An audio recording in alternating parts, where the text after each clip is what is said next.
अनंत टीदे refresh हमी।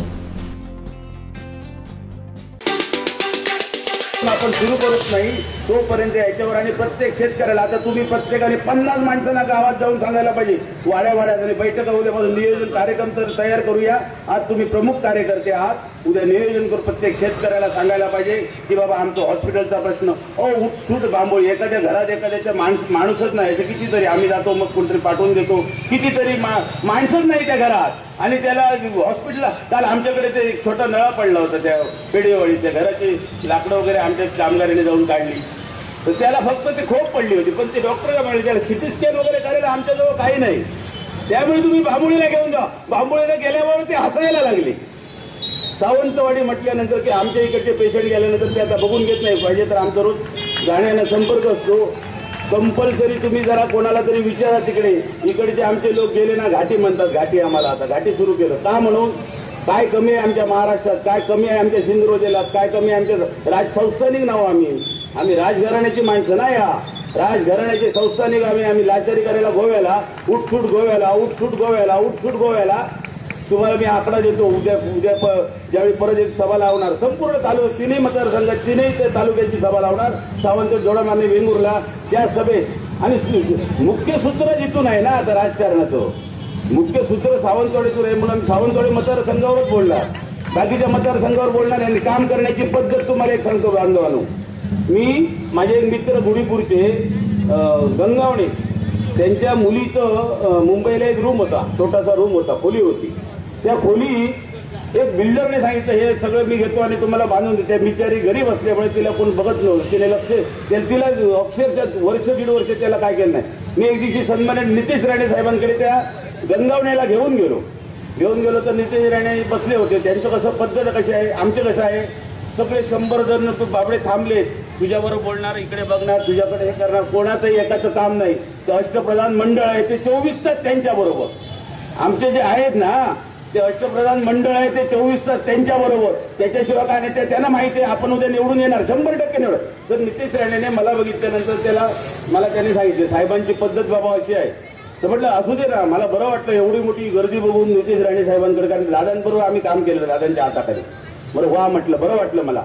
तर म्हणले त्यांची जरा पद्धत जरा वेगळी आहे रे बाबा, काय तर बोलले आपल्या मतदारसंघातल्यांचं पहिलं काम करतात, पण तुमचा अपमान म्हणून नाही, तुम्ही एक चांगले ग्रस्त आहात म्हणून त्यांनी सांगितलं येऊन मला जरा थांबायला सांगा त्याला, त्यांची पद्धत बघा। आपल्या मतदारसंघातले पहिले आमच्याकडे काय रोंबड असतं, कोल्हापूरचे इकडचे तिकडचे सगळे हे जे आम्ही सगळेजण ते मरमर मेलो, सावंतवाडी म्हणा, वेंगुर्ला म्हणा, जोडामार, त्यांना आम्हाला व्हॅल्यू 0 आणि आल्यानंतर ते अष्टप्रधान मंडळ आहे, वेंगुर्ला 1-2 जण आहे, वाढदिवस झाले, रोज वाढदिवस, मोठा वाढदिवस, कधी वाढदिवस यांचे आम्ही बघितले नाही, आता मोठे वाढदिवस मोठे। अरे सर्वसामान्य माणसाचा आमचा प्रश्न सांगा ना, तुम्ही 24 तास बरोबर असतं ना, 1 महिना बोंब मारतो मी, 1 महिना रोज पेपरला येतो, त्यांना निवेदनं दिलेले आहेत, तुम्ही का म्हणून सांगत बाबा शेतकऱ्यांचा विषय, तुम्ही कॅबिनेटमध्ये मंत्री आहात, तुम्ही शेतकऱ्यांचा विषय का म्हणून सोडू शकत नाही, एकाने सुद्धा सांगितलेलं नाही, एकाने सुद्धा सांगितलेलं नाही। कारण पाहिजे तेवढ्या आता गाड्या मिळाल्या, गाड्या घेतल्या प्रत्येकाने, आता तो दोडामारला 1-2 पुढारी आहेत ते, अरे तुम्ही शेतकऱ्यांची तिकडे पान हलत नाही ते ह्या व्यवसायाशिवाय, शेती व्यवसाय शेतकऱ्यांचे एक तरी विषय बोललात त्याबरोबर, इकडे आमच्याकडे 4-5 जण आहेत, 4-5 जण आमचे आहेत ना, ते कधी काय संबंधच नाही, कोणाचा काम हा विषय नाही।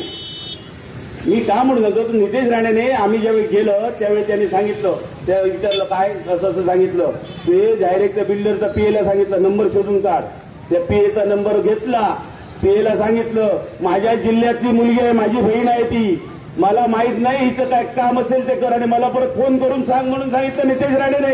याला म्हणतात आमदार, याला म्हणतात काम करण्याची पद्धत, लक्षात ठेवा। मला बरं वाटलं का म्हणून तो 70,000 मतं घेऊन निवडून येतात ते, आणि आमचे पहिल्यांदा 46,000, पहिल्यांदा 15,000 मी होतो त्या निवडणुकीला, त्याच्यानंतर 46,000, त्याच्यानंतर आम्ही कालच्या निवडणुकीला हॉस्पिटलचा प्रश्न उपस्थित केला, मला तिकडे उद्घाटन केलं, म्हटलं हे उद्घाटन तुम्ही केलात, जर काम नाही झालं तर मी तुम्हाला मतदान तुमच्याबरोबर फिरणार नाही। मी त्यांच्या विरोधात काम केलं, कारण माझ्या घरात सरपंच बीजेपीचं होतं, आमची सुनबाई बीजेपीची होती, तो एक मी त्यांना कारण सांगितलं, आम्ही 46,000 वरून 13,000 आणलं, लक्षात ठेवा, 46 वरून 13 आणि आता 13,000 फक्त आहेत. कालचे 27,000 मिळालेले नारायण राणे साहेबांना मत तुमची नाही ना. सर्व लोकांनी काम केले, प्रत्येक लोकांनी काम केले. सगळ्या पक्षपेक्षा बाजूला ठेवून दादा आहेत आमच्या जिल्ह्याचे कोणतरी आहेत म्हणून त्यांच्यासाठी काम केलेली लोक आहेत ती. तुमचं म्हणून केसरकर साहेब समजू नका. आणि दुसरं महत्व सांगेल, आता 13,000 आहेत ना, गॅरंटी देऊन सांगतो, तिन्ही तालुक्यात 90% शेतकरी आहेत. आणि आज ही सुरुवात आहे. उद्यापासून या सुरुवातीला आणि हा शेवट कसा होणार यात तुम्ही गॅरंटीने सांगतो. ही निवडणूक सांगतो गॅरंटीने जड जर नाही गेली तर मी उद्या राजकारण जर 23 तारीखला जर आमदार बदलले नाही तर मी राजकारण सोडणार, एवढी तुम्हाला ग्वाही देतो. आणि उद्यापासून तयारीला लागा. नाहीतर त्यांना आम्ही परत सांगतो, नाहीतर त्यांना संधी आहे की त्याने आमच्या शेतकऱ्यांचा 50,000चा प्रश्न आणि हॉस्पिटलचा प्रश्न आम्हाला पाटेकर मंदिरात, महाराष्ट्राचं दैवत आहे त्या पाटेकर मंदिरात येऊन आम्हाला शब्द द्यावा. नाहीतर आम्ही या विरोधात उद्यापासून मी उद्या डिक्लेअर करणार, प्रत्येकाला सांगणार. तुम्ही प्रत्येक कार्यकर्त्याने वाड्यावाड्यात बैठकी कशा ठेवायच्या, सगळेजण एकत्र येऊन कसे ठरावे. पण 50,000चा जो विषय आणि मी सांगतो तुम्हाला गॅरंटी नाही, मी शब्द बोललो आहे. जर उद्याचा आमदार नाही बदलला, हे आमचं काम नाही झालं, मी राजकारणात तुम्हाला दिसणार नाही.